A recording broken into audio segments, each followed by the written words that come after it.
Puncak Dies Natalis ke-69 Fakultas Kedokteran Unhas berlangsung di pelataran Fakultas Kedokteran Kampus Unhas Tamalandrea Makassar.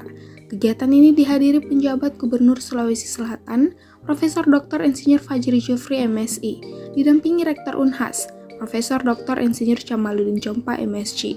PJ Gubernur Sulsel pun mengajak sivitas akademika Fakultas Kedokteran Unhas untuk berkontribusi dalam penanggulangan stunting di Sulawesi Selatan. Jadi ini kegiatan Dies Natalis dalam rangka memperingati Dies Natalis FK Unhas yang ke-69, di mana ini merupakan puncak acara dari rangkaian acara. Kita sudah mulai dari tanggal 6 Januari sampai tanggal 25 Januari pada hari ini.